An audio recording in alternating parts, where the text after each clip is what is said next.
Boa noite.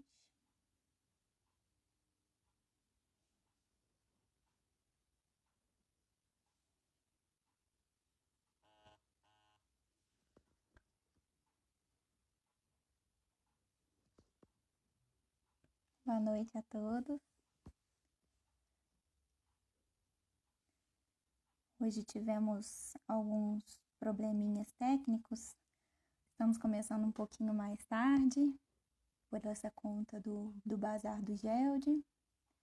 Só estamos esperando a palestrante entrar.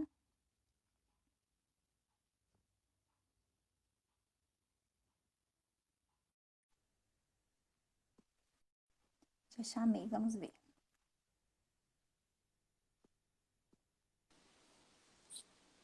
Boa noite, Luziane. Boa noite, Marina. Tudo bem? Tudo jóia. Passamos um sustinho agora, né?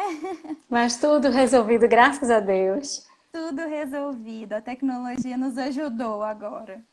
Então, habitualmente a gente faz uma leitura inicial, mas para a gente não atrasar muito por causa do horário, eu não vou fazer essa leitura hoje, tá?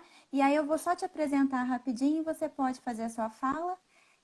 A Luziane falou que pode responder perguntas no final para quem tiver alguma dúvida, alguma coisa, tá? Então fiquem à vontade. A palestra de hoje vai ser A Caminho de Damasco.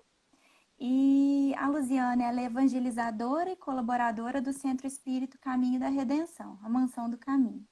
Então, Luziane, fique à vontade, a casa é sua, tá? Que a espiritualidade amiga possa te amparar hoje na sua fala e a todos nós que estamos ouvindo. Muito obrigada. Queridas irmãs, queridos irmãos, que a paz do Mestre Jesus se faça presente neste momento entre nós.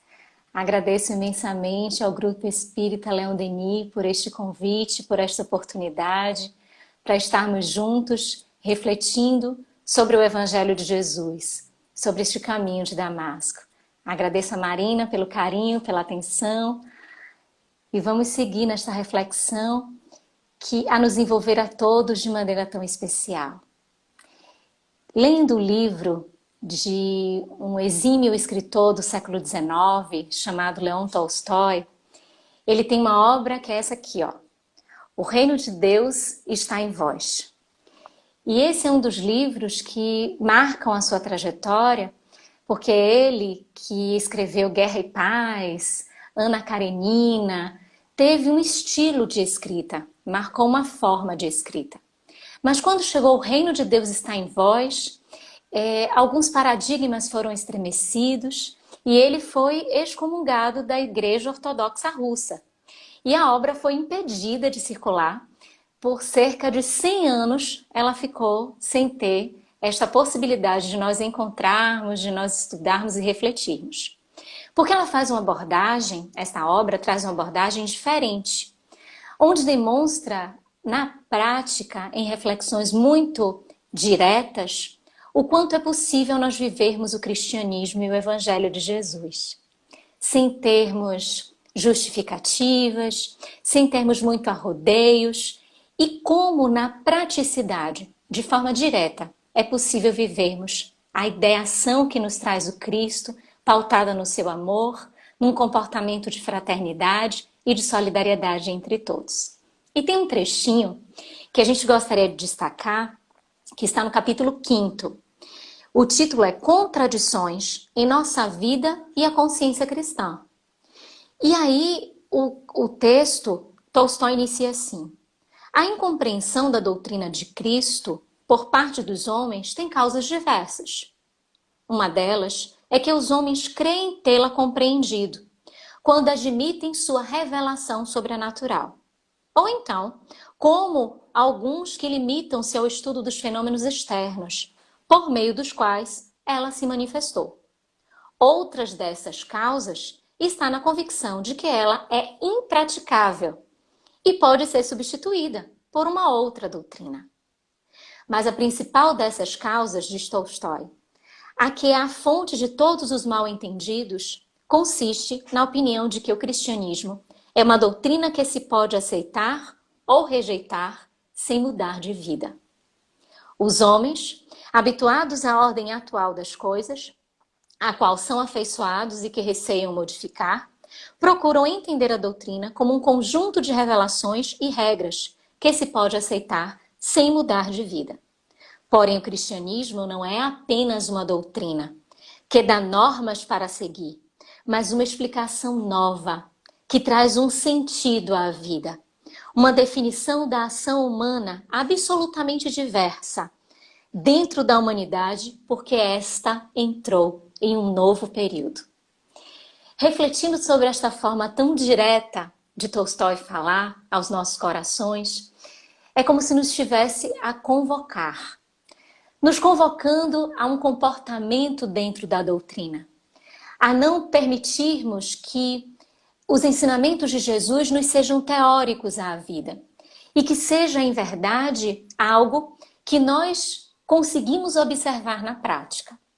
E aí, refletindo sobre esta obra, foi que veio à nossa mente aquela impactante cena que Saulo, doutor da lei, vive a caminho de Damasco.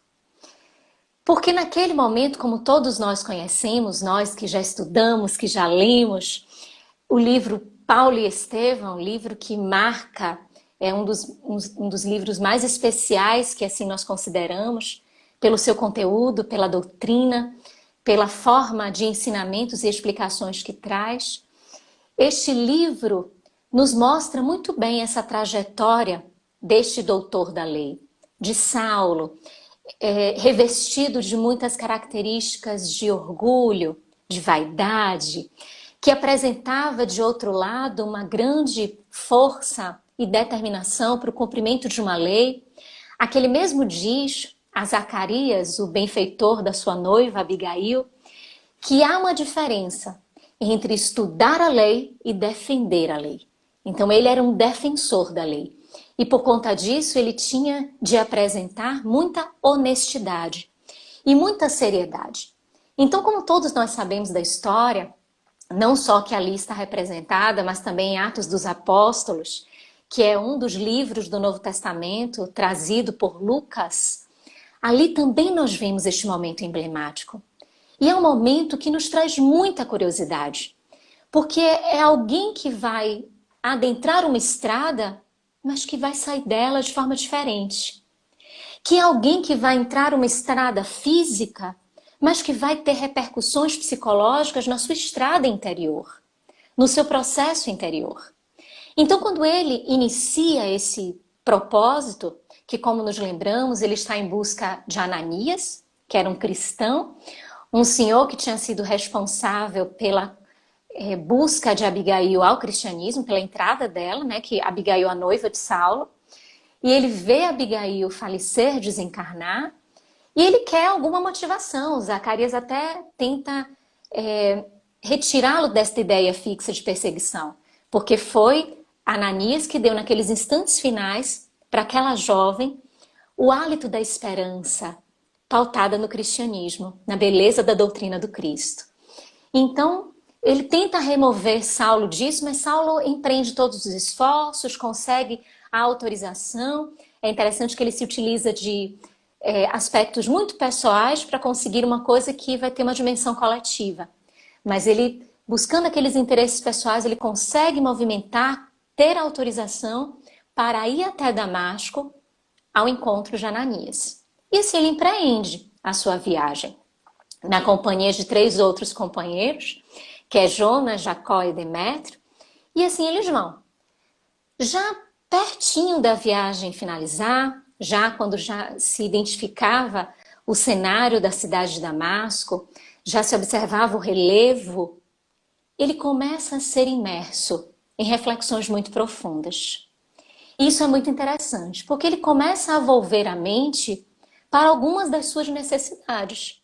E uma delas é constatar que, em que pese ser um defensor da lei, ele não encontra paz.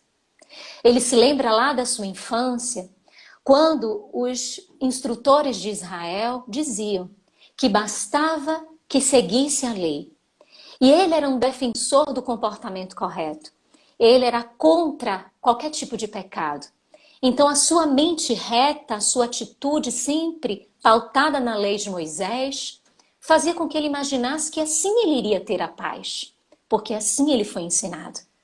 Mas ele consegue perceber que estava em desalinho. Começa a se lembrar das cenas daqueles cristãos, que ele começou a perceber na sua trajetória. E quão eles eram serenos. No olhar de Estevão, nos momentos derradeiros do apedrejamento. Como aquele olhar era sereno. Como era de paz. A própria Abigail, que ele também viu expirar.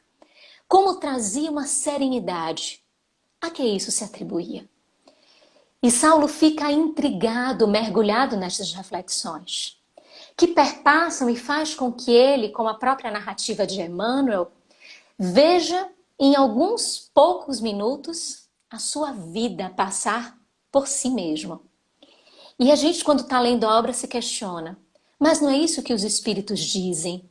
Que quando a gente está ali naquele processo de desprendimento do corpo físico, aproximando-se da morte do corpo físico, a gente também não tem uma passagem de reflexões, às vezes, da vida inteira, como se fosse um flash, a nos tentar conduzir algum tipo de reflexão? Então, aquele momento ali, para que Saulo estava caminhando, ele estava sendo preparado. A gente começa a perceber que aquele processo que ele vivenciava já não trazia a mesma força de orgulho de quando ele entrou naquela estrada.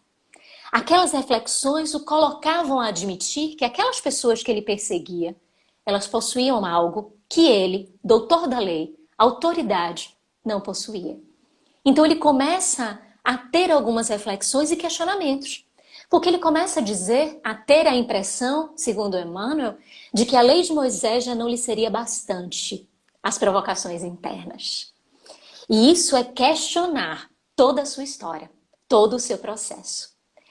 Quando o ser humano ele está propício à transformação, ele se permite ao questionamento. Ele se permite duvidar de circunstâncias que ele sempre teve como respostas e verdades absolutas. Porque isso é um ensaio de humildade. Admitir que pode estar errado, admitir que existem outras possibilidades, é um ensaio para a humildade. E este ensaio permite que a gente se abra para um novo. Permite que a gente esteja mais propício a algo que possa nos provocar uma transformação. As personalidades que se encontraram com Jesus e que fizeram mudanças efetivas em si, elas estavam em um momento de questionamento. Maria Madalena, que se desprende de tudo, que dizem que ela enlouqueceu por ter desprendido de tudo, entregue tudo para seguir Jesus. Segundo o espírito Amélia Rodrigues, ela estava insatisfeita com a sua forma de viver. Ela já não trazia como forma, como propósito de vida, como fonte para as suas ações, o mesmo objetivo de sempre.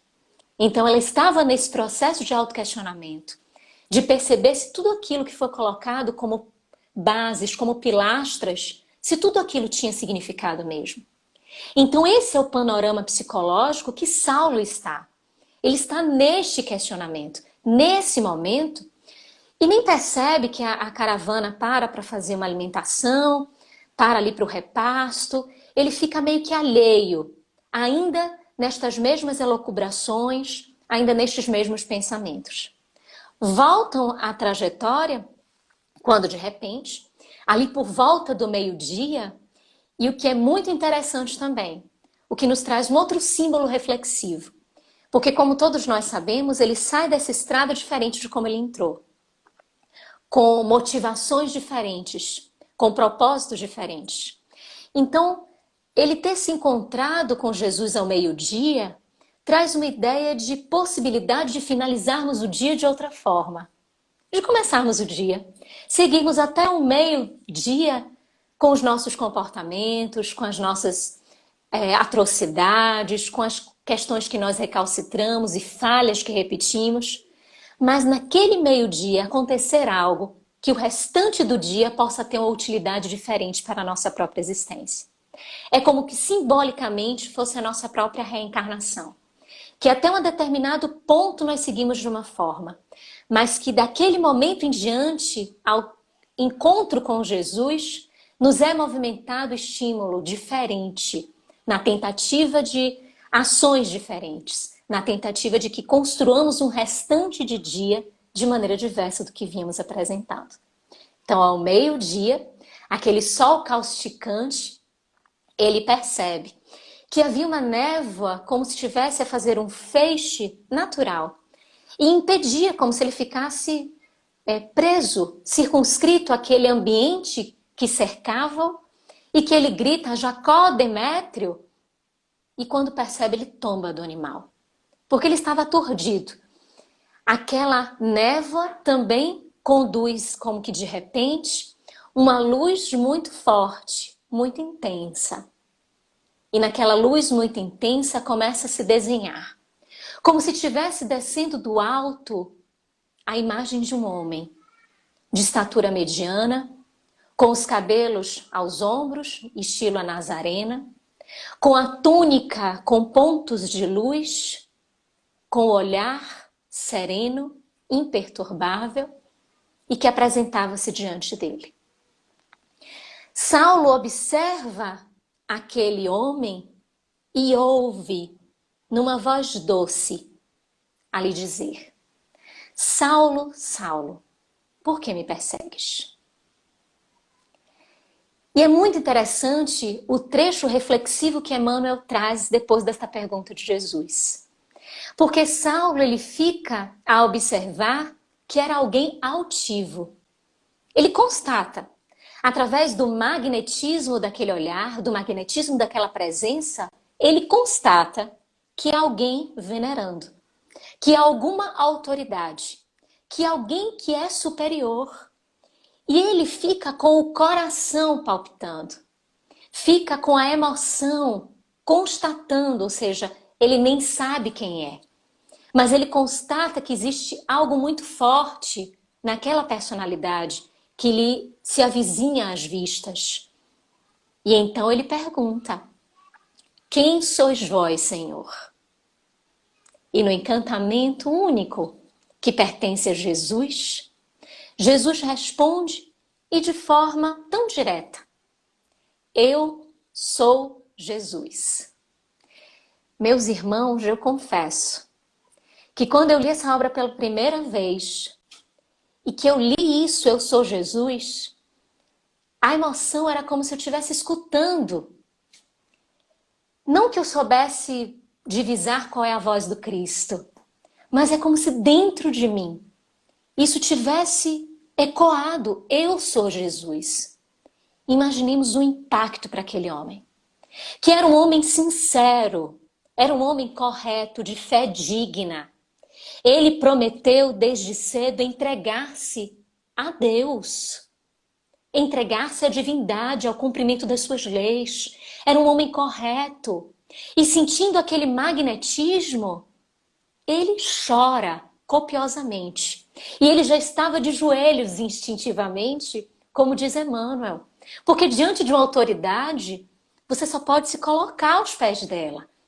Porque é instintivo isto. E ao mesmo tempo, é um ato digno de humildade. Ele coloca-se aos pés e chora. Chora copiosamente. E fiquei a pensar, diante de Jesus, não existem teorias. Não existem altercações. Não existe discussão. Jesus é Jesus e ponto. É Ele. O fato de dizer eu sou Jesus só fez com que Saulo pudesse entender a identidade daquela pessoa, mas que ele já reconhecia a autoridade, por ela ter aparecido e ele sentido. As emoções falam muito mais alto do que qualquer reflexão teórica que ele pudesse se permitir naquele momento. E aí Saulo é envolvido pelas elucubrações do momento, porque ele percebe então que os homens do caminho não estavam loucos, que Abigail, que Estevão não falavam e nem viviam algo que era um engodo, que a ressurreição do Cristo era veraz, ele era sim o Messias, ele estava ali à sua frente, ele era o Messias, ele é o Salvador.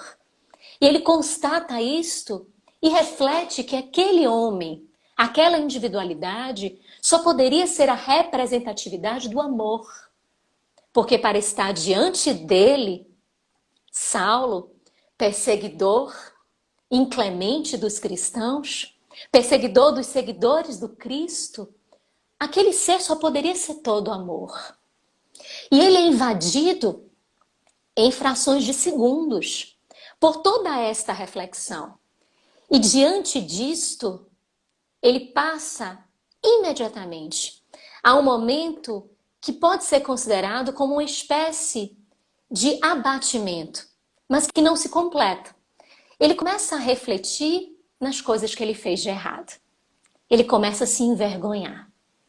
Porque diante de Jesus, quando o ser está diante de Jesus, o olhar de Jesus é o olhar da veracidade mais profunda do que há em nós.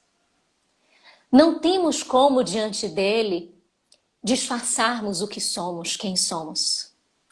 Não temos como, diante dele, nos mostrarmos em alegorias, tentando esconder a nossa real intimidade. Diante dele, simplesmente nós somos.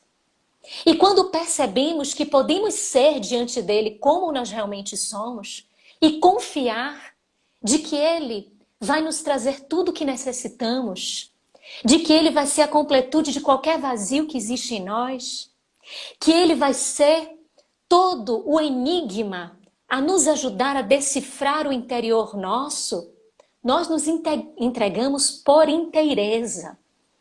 E não há qualquer tipo de dúvida.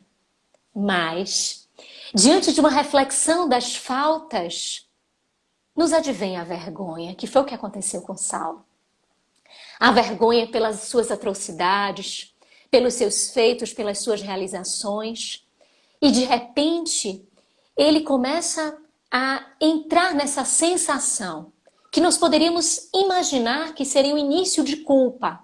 Ele arrepende-se, sim, ele reconhece que ele errou, mas é como se fosse o início de culpa.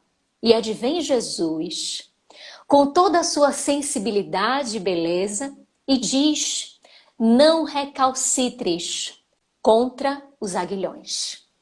Aguilhões a gente observa como um objeto que tem na ponta uma lança, como se fosse algo a ferir, a cutucar mesmo, a incomodar. E é utilizado para disciplinar a caminhada, a condução dos bois. Então, não recalcitrar é não resistir. E não resistir em relação aos aguilhões é como se Jesus dissesse: deixa de ser teimoso, cede, percebe que é inevitável o evangelho, que é inevitável isso que te apresento, que é inevitável o reino dos céus. E ele, nesse instante, quando faz essa proposta, é como se tivesse a retirar, a convidar Saulo a não perder tempo. Porque Saulo entende, então, que todos aqueles momentos, todas aquelas pessoas que vieram como se fosse invadir a sua existência, como ele chegou a comentar, parece até coincidência.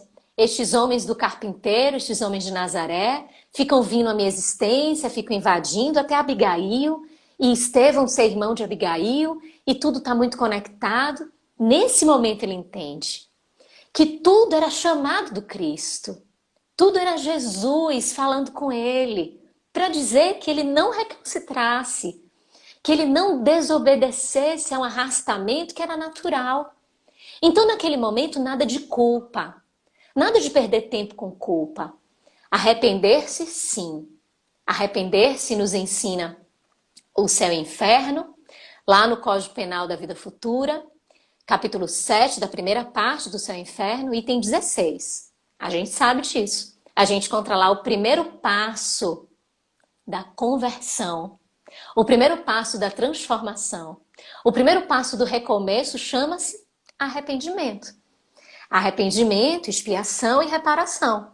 Mas para tudo vir depois, é necessário arrependimento. É necessária esta movimentação da vontade de querermos fazer diferente. É aquilo que Jesus narrou em 3 parábolas.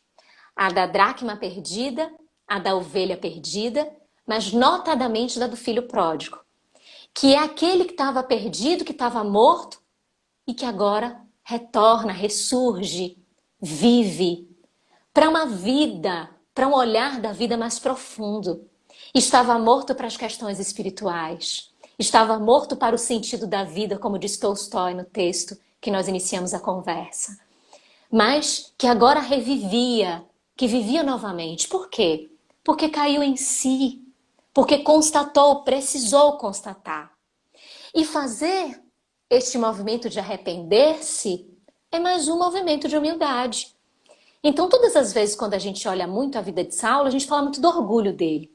Mas a humildade dele é incomparável. Porque é a humildade dele que permite que tudo mais advenha. Como Jesus prometeu no Sermão do Monte, nas bem-aventuranças. O primeiro degrau é a humildade. E quando a gente se predispõe a ela, a gente se predispõe a reconhecer o que está em nós e que não é positivo. E o que a gente precisa construir. Então ele, nesse instante, percebe que não tinha espaço para culpa. E o que ele faz então? Então ele começa a entregar-se efetivamente a Jesus.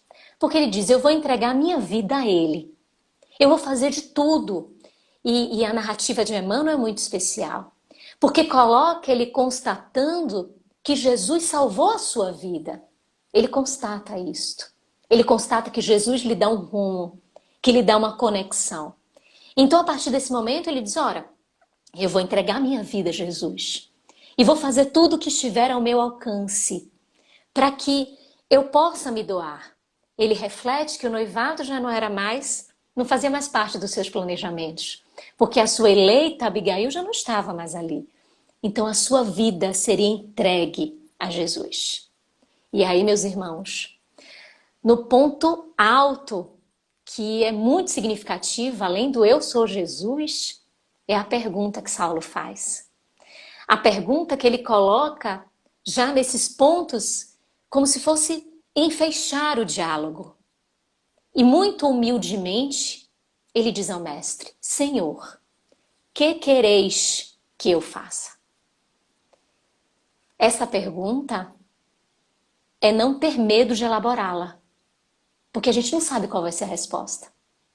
Ele não está colocando condições, ele não está dizendo eu gostaria de trabalhar na seara das explanações, ou eu gostaria de não enfrentar embates, eu gostaria de atender aos mais carentes. Ele não colocou condição alguma. Ele olhou para o caminho que se chama Jesus e perguntou para ele, que quereis que eu faça? O que o Senhor disser eu vou fazer. O que o Senhor disser eu vou atender. Porque eu já compreendi dentro de mim que não há vida sem a tua proposta. Que não há um sentido sem o teu direcionamento. Porque realmente Jesus é a luz de tudo. Realmente é o caminho da verdade da vida. E somente Ele é possível nós divisarmos este reino dos céus e o Pai. Quando ele faz essa pergunta, uma outra reflexão nos veio à mente também. Que é uma reflexão que a gente encontra lá no livro do Espírito Joana de Ângeles, Psicografia de Divaldo Pereira Franco. O livro é Psicologia da Gratidão. E nessa obra, ela fala diversas maneiras da gratidão.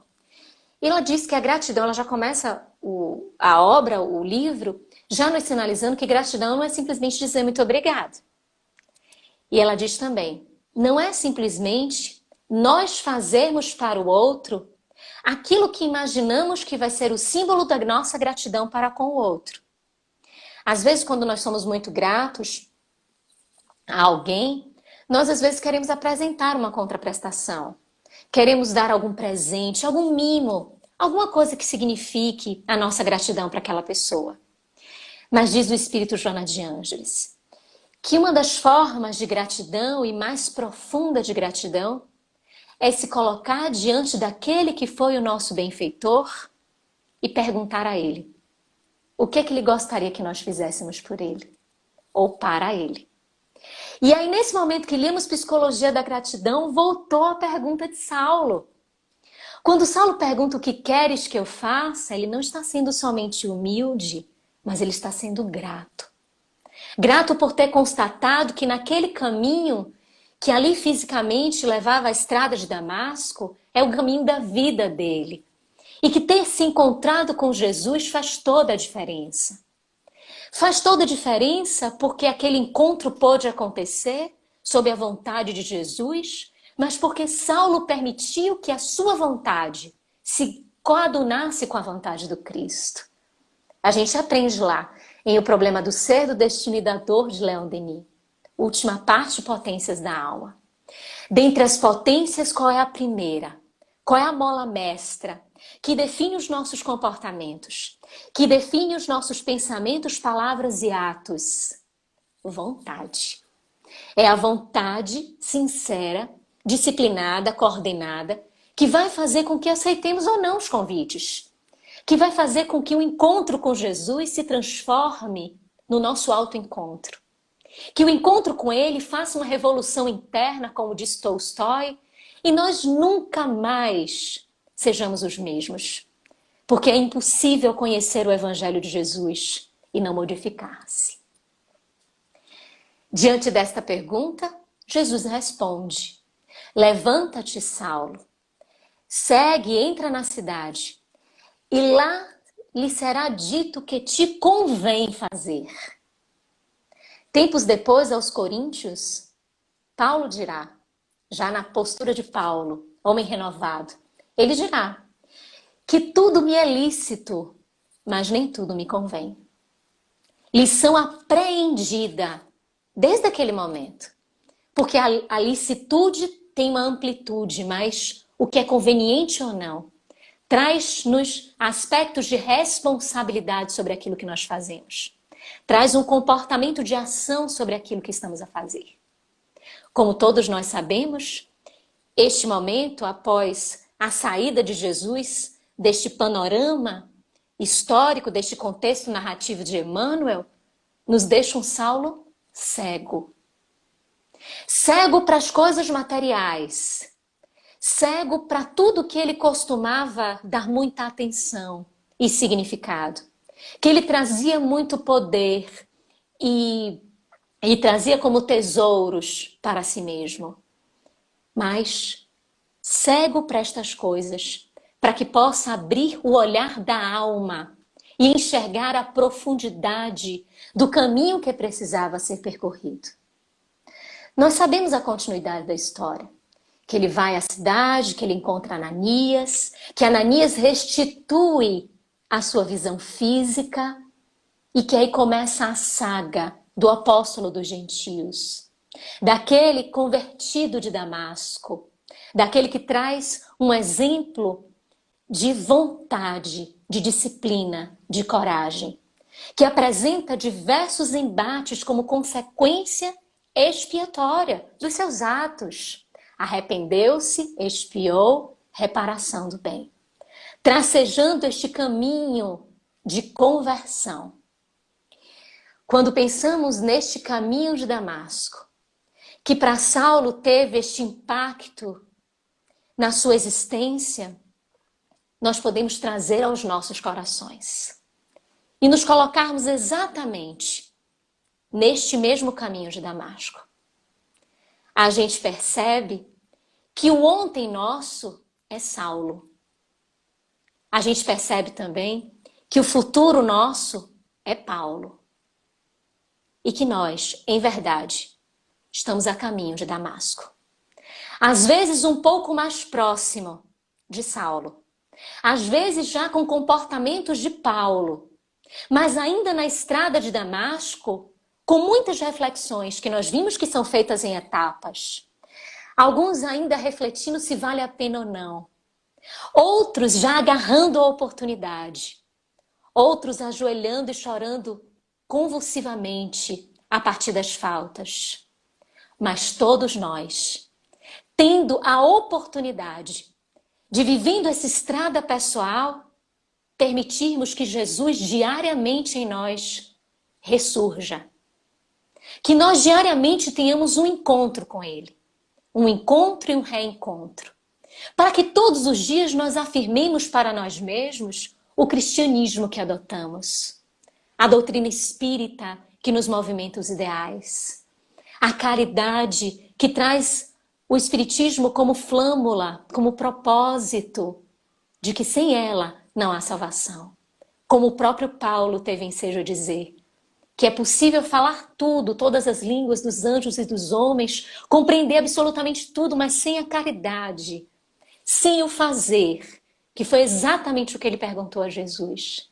O que quereis que eu faça? O que quereis que eu faça? O fazer é a proposta para a nossa construção pessoal. Os dias que estamos vivendo são dias difíceis, são dias desafiadores, são dias que nos provocam a todo momento revisitarmos essa nossa estrada de Damasco, fortalecendo dentro de nós esse reencontro com Jesus, fortalecendo a pergunta que fizemos a Ele. O que é que o Senhor quer de nós, Senhor? E ouvindo o seu conselho, levanta-te. Levanta-te do quê? Das nossas dificuldades, das nossas imperfeições, dos nossos erros, das nossas falhas. Levantemos e erguidos, sigamos para o que nos convém realizar, para o cumprimento do nosso dever. Porque o sentido da vida, a estrutura dessa estrada nós já temos. Precisamos apenas incrementar a disciplina, incrementar a coragem, incrementar a fé, incrementar este momento. Porque ele se apresenta como um testemunho, como um desafio. Como se tudo que nós viéssemos já preparando ao longo da nossa existência, chegasse nesse momento e fosse nos questionado. Estamos sendo questionados nas nossas ações. Estamos sendo questionados nos nossos pensamentos. Diante deste panorama de pandemia, que não é só a pandemia de um vírus, não é somente a pandemia do coronavírus, são pandemias morais, são pandemias de diversas contextualizações que vêm à tona nesse momento, em que muitas limitações fez com que nós estivéssemos submetidos a estas restrições e que faz com que nós sejamos testados. Então é um momento de testemunho, de fazer sair de dentro de nós a decisão que fizemos na estrada de Damasco, pessoal. A decisão pelo Cristo, de nesses dias sermos mais ainda do que já somos. Ah, mas eu já tenho uma disciplina de orar. É de orar ainda mais. Mas eu já tenho uma fé robusta em Deus. É fortalecer ainda mais esta fé. Mas eu já cuido do outro, é cuidar ainda mais. Porque são dias desafiadores. Dias em que estamos sendo a todo momento arrostados por estas provas, por estes testes. Onde a paciência, a compreensão, o perdão, a união, a fraternidade se nos faz tão úteis para que sejam engrandecidos por nós. A mensagem de Paulo, é para todos nós. Para que nesse nosso processo de conversão, ora um pouco já saindo da estrada. A gente tem comportamentos que coadunam as duas situações. Nós temos comportamentos que ainda vêm de Saulo e a gente diz, eu não acredito que eu ainda faço isso. Que é o nosso passado que deveria ficar no passado. Mas a gente diz, eu não acredito que eu ainda faço isso. Mas tem também os anúncios do que nós já somos, mesmo que timidamente. E que desejamos fortalecer em nós. E a gente fica feliz com isso. E é para ficar mesmo. Para nós ficarmos felizes com essas nossas realizações do bem. Com as nossas pequenas vitórias. Tornando-as como estímulos da nossa caminhada. Para que consigamos chegar até o fim. Como diz o Espírito Emmanuel, em Vinha de Luz. Até o fim. O alcance de uma finalidade. Firmes.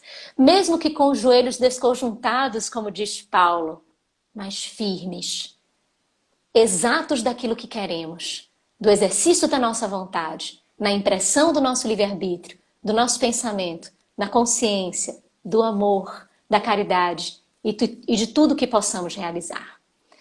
Nestes dias difíceis, somos desafiados a construirmos o reino de Deus em nós, porque Jesus diz que está dentro de nós, de vencermos as nossas anfractuosidades e construirmos Ele dentro de nós, com as nossas pilastras da dedicação, da disciplina, da determinação e da não desistência. Vamos ver se a gente... Acho que eu passei um pouquinho do tempo, né? Vamos ver se a gente tem algum comentário, algumas perguntas para a gente interagir um pouquinho. Bom, então, se as pessoas quiserem fazer perguntas, até agora não tivemos nenhuma, mas fiquem à vontade. Enquanto isso, eu quero ir agradecendo muito a oportunidade, que às vezes a gente fala, né, que estamos vivendo realmente momentos difíceis, né?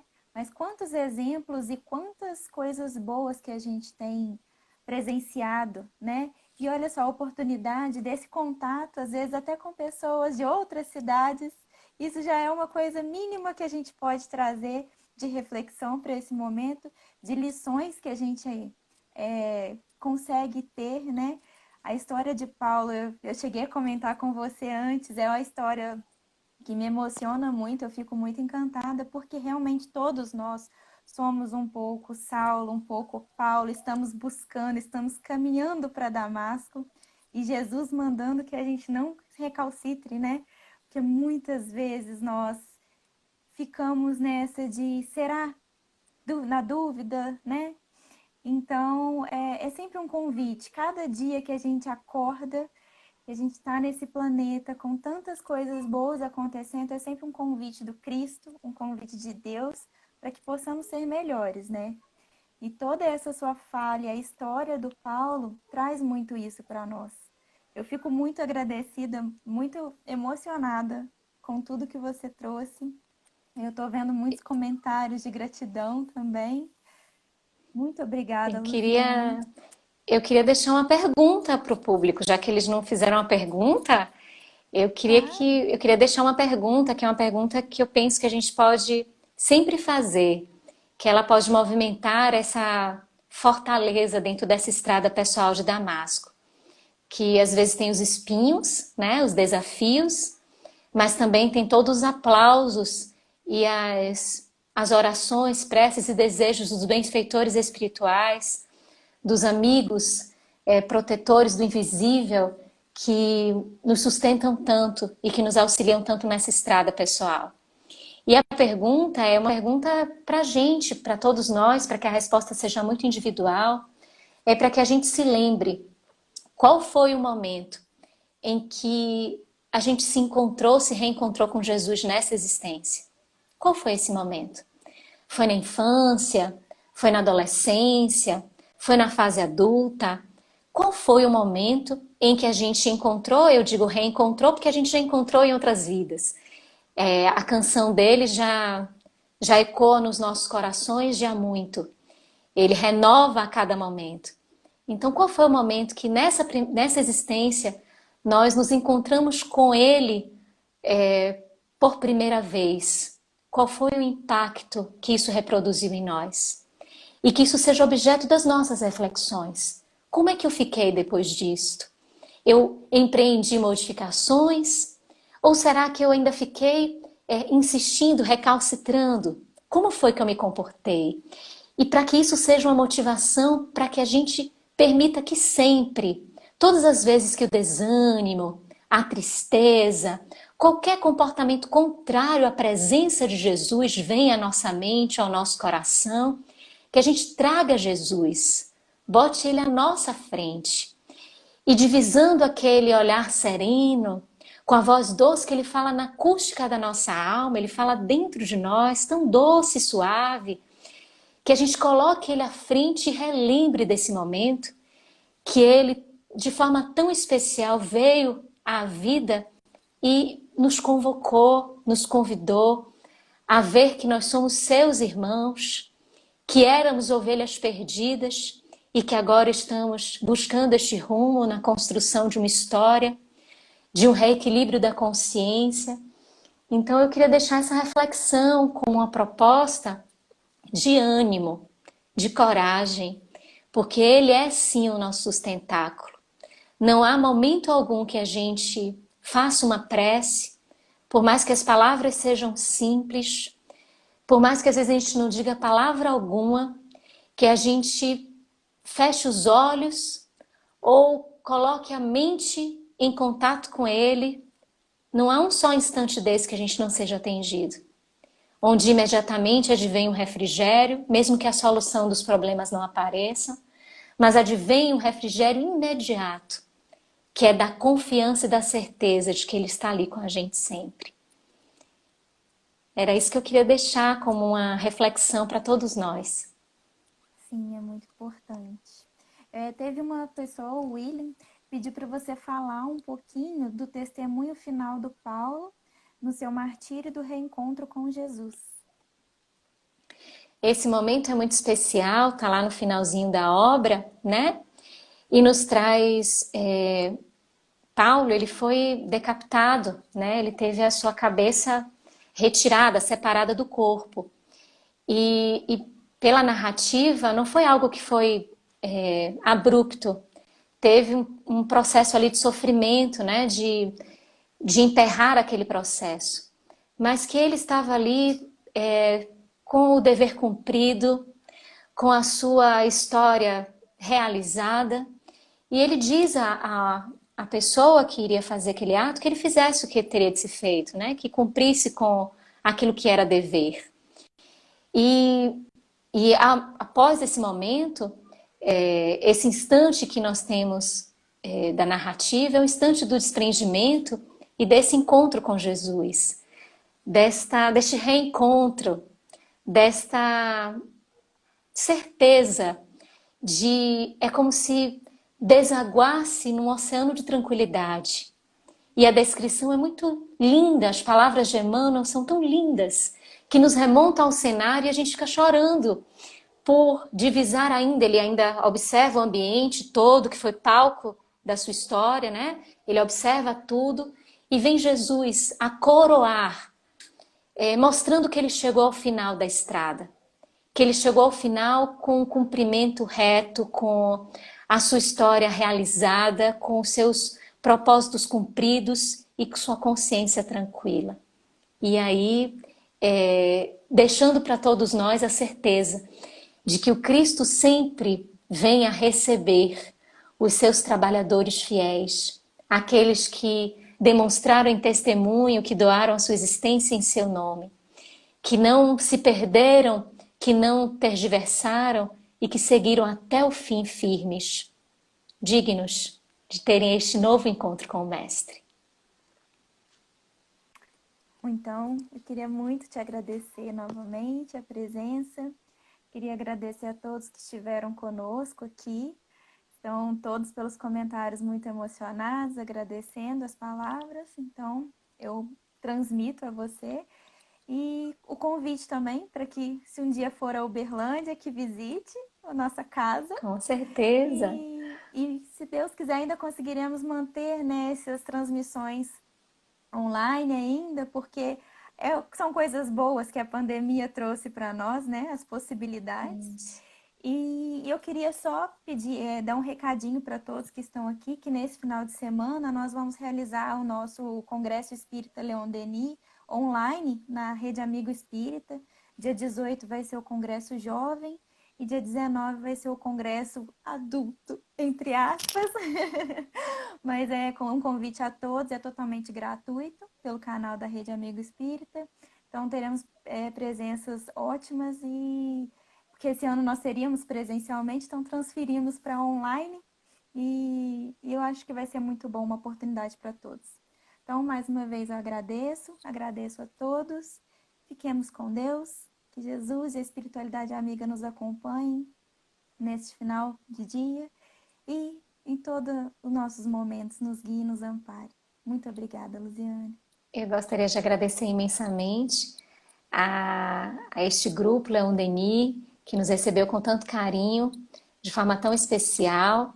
Agradecer a todos vocês que estiveram aqui, que acompanharam, que trouxeram as suas mensagens, que compartilharam conosco desses momentos, que nos permitiram estar em seus lares e que me fizeram aqui companhia também no meu lar e que puderam estar neste momento refletindo em torno de Jesus e desta história especial da nossa própria estrada, da estrada de Saulo e Paulo. Muito obrigada, um beijo imenso. Até uma nova oportunidade. Que Deus nos abençoe a todos. Marina, muito obrigada. Muito obrigada. Eu que agradeço. A live vai ficar salva tanto no Instagram quanto no YouTube, tá? Para quem está perguntando. Muito obrigada. Fique com Deus. Até a Até próxima. mais. Até.